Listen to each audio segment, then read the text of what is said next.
welcome all of you. Thank you so much for coming. My name is Mona Deutsch-Miller. I'm the past president of the Alliance of Los Angeles Playwrights and a local. This is my library. I love this library. And with me today, somewhere, he might just have gone to the restaurant, is Trey Nichols, who's the current president of the Alliance of LA Playwrights. Oh, no, it is. Oh, it is? Oh. What is the Alliance of LA Playwrights? We are an all-volunteer organization that tries to create a warm and welcoming community for playwrights in the Los Angeles area, but we actually have members from all over the world. We have a New Zealander, we have people in other English-speaking countries. So we try to put on educational programs for our writers. We do readings in the library. Think of it like a composer creating music. If you're a playwright and you're writing a play, it isn't really alive until it's in front of an audience. And you can feel and see how the audience reacts and responds to your words. And it's a great opportunity for the playwrights to see how the audience responds, to see what lands, where they might make improvements, things like that. Incidentally, what you're going to hear today is 6 10-minute plays. Now, what is a 10-minute play? A 10-minute play is literally a play that has a beginning, a middle, and an end. Ideally, it has some sort of character arc. It is not a skit. People actually change, or they should, in a 10-minute play. All of these plays were selected by independent judges. ALAP has a long-standing policy of not judging its own members' works. We wanted to avoid any impression that some people were being, picked out because they were, helpful to the mucky mucks. Well, I can tell you as a former mucky muck, they didn't pick my play a lot of times. It was very annoying. I didn't have to submit for today, so that's the reason I don't have in here. You're going to hear 6 10-minute plays, as my dear friend Dan Berckart, who used to run ALAP, together with John Dorff. They were both playwrights. Dan was also a director. Dan's remark about 10-minute plays is the great thing about a 10-minute play is that it's over in 10 minutes. So, maybe you'll just love it and be sorry to see it go, or maybe you'll think, oh, thank God. Anyway, today you're going to hear 6 very different plays. They all have to do with relationships between parents and children, long married spouses, old lovers, you name it. And of course, relationships are at the core of playwriting, although some of us have been known to write plays that involve trees. But my tree was a very expressive mind, and people loved him. So, without further ado, our first play. Oh, make sure all your cell phones are silenced, please. We are all going to be here except for one of our playwrights who has to leave for a talk back afterwards. And we encourage you to speak.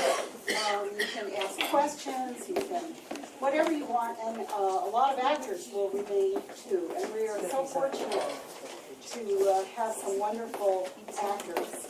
And I would be remiss if I did not thank the Friends of Westwood Library.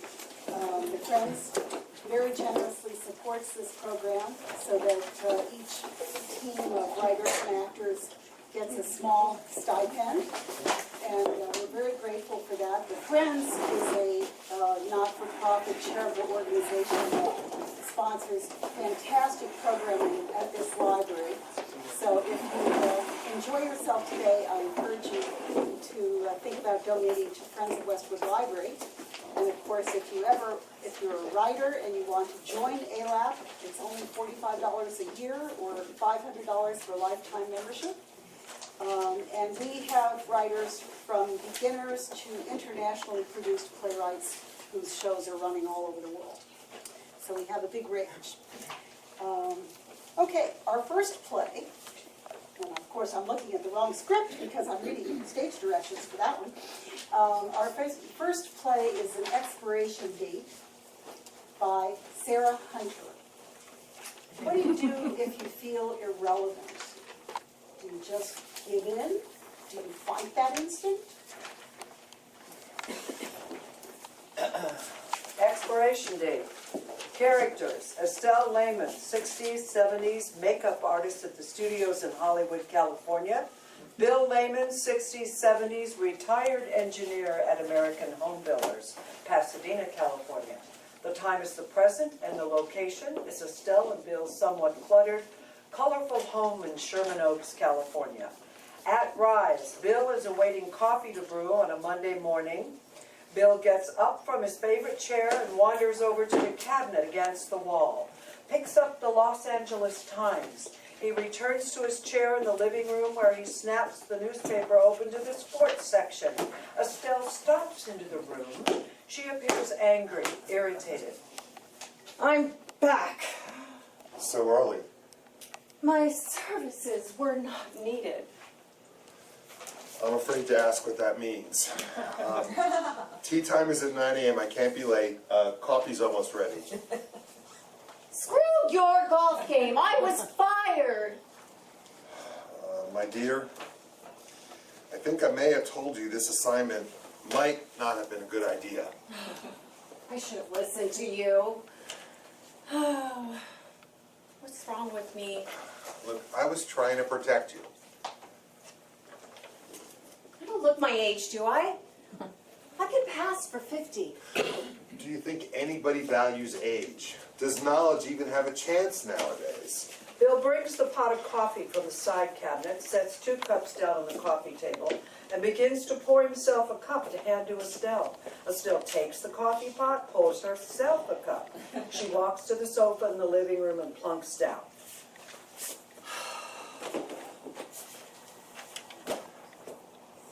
Listen, I want to hear what happened, but I've only got a few minutes. Come on, Bill. You could give me more than 10 minutes. This is my career. Jonathan asked me to come in and do the face of Rebecca Ashley.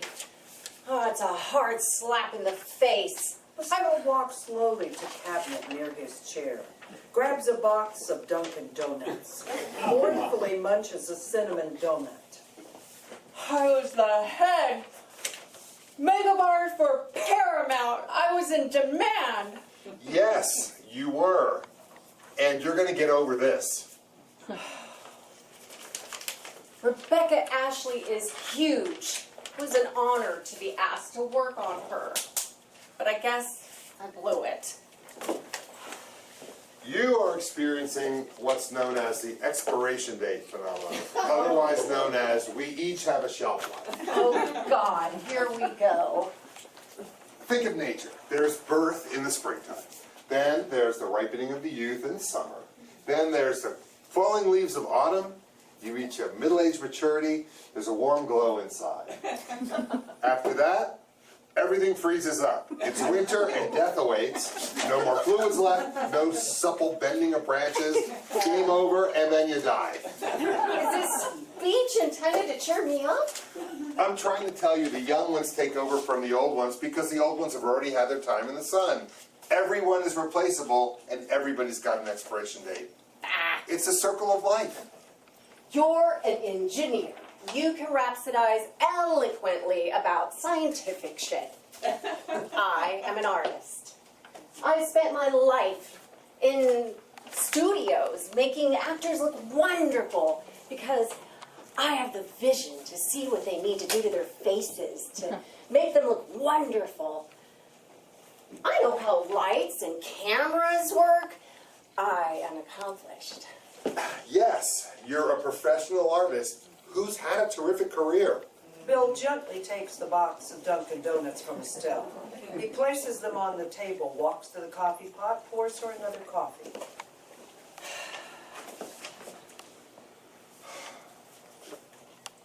I blew it. From the moment I walked into her dressing room, I was off my game. Was she nasty to you? Oh, she was more than that. Estelle walks to the chair across from her, plunks down to ready herself for a psychodrama, where she will act out both her part and Rebecca Ashley's part. Let her rip. Who are you? Hi, I'm Estelle. Jonathan told me you'd be needing makeup today. You look like my grandmother. What was your response to that? I was in shock. I said, well, whoever I remind you of, we better get started. And then she stomped across the floor, opened the door, and yelled for Jonathan to get his ass in here ASAP. That must have been disparaging. Disparaging, that's a good one. She comes back into the room with Jonathan in tow. He looked embarrassed, and he tells her and reintroduces her and tells her that I was the head makeup artist at Paramount, and I was the head of the studio makeup team a decade ago. Okay. Don't get into the drama now. You're going to be okay.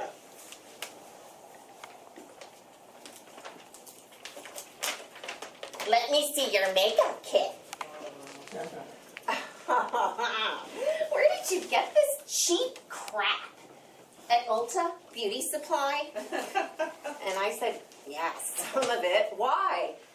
Okay, avoid going over the top. Just let this go. Look, I'll get you some juice. Oh, but some juice is going to help me with this problem.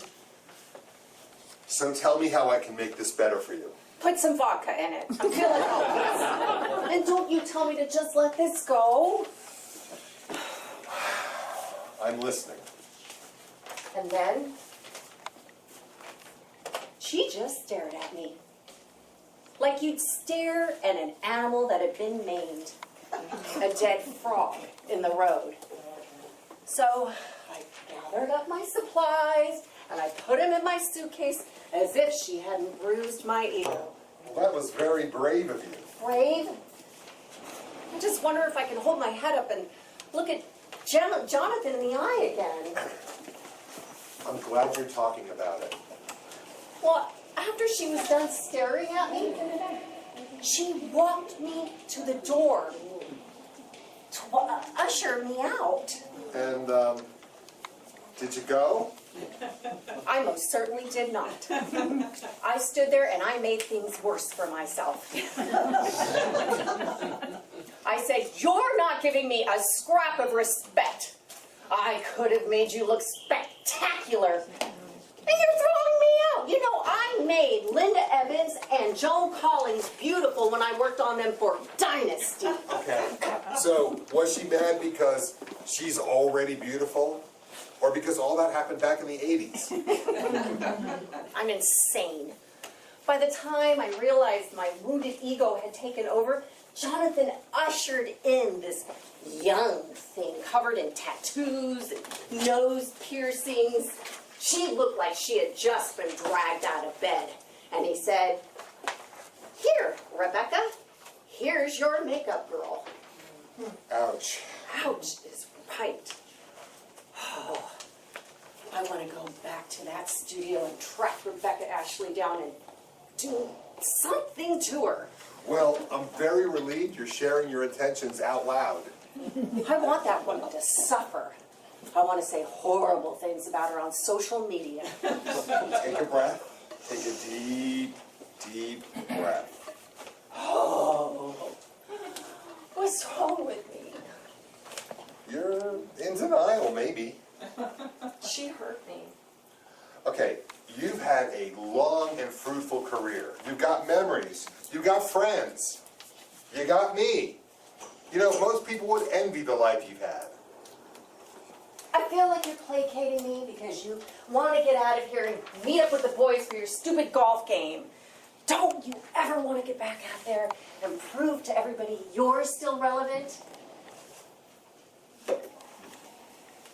I was head construction engineer at American Home Builders for decades. and all it got me was a head full of gray hair before it all started falling out. I worked ceaselessly every day and dragged myself home every night. You don't remember? Yeah, I was relevant, all right. And now, I no longer give a damn. They have a plaque with your name on the wall when you come in the front door. Okay, listen. When my life flashes before my eyes, do you think it's going to be a team of engineers greeting me on the other side? Or someone who I love, who loved me? Well, Yeah, so this bruised image of yourself, which you seem to be suffering from, is all in your imagination. oh, I am not imagining that Jonathan called me in for an emergency job and one of the biggest stars on TV, and she threw me out without even letting me touch her face. I was replaced. But what have you lost? Really? Money? You care about the money. I care that I'm being seen by people as a fossil, as something prehistoric. Well, I think you are irreplaceable. Oh, I wonder if there's something legal I can do to the studio, like sue them or something. You're not going to let this go, is that right? I don't want to. I worked with Jonathan for decades, and not only did he forget to apologize to me for the treatment Rebecca Ashley gave me, he didn't even walk me to my car. Okay, I'm no longer going to entertain any more of this I'm no longer relevant nonsense. Let's go for a walk. Oh, don't you have your golf game? I did, but I'm not going to show up. You're not. No, I'm going to go to that antique shop in the village that you love. Then I'm going to go to Jimmy's and I'm going to order a Spanish omelet. And then maybe I might be inspired to walk an extra mile or two because indeed, I'm not dead yet. Good. You have a great time. So, you're just going to sit here in your own self-imposed hell? All right.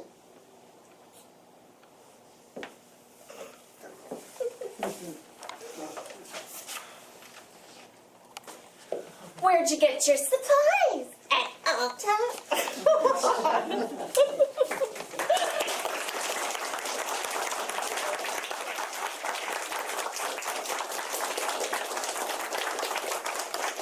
Also, if you're interested in a once-a-month in-person writing workshop, Cheryl is going to pass around a scrap of paper for your phone number and your email and your name.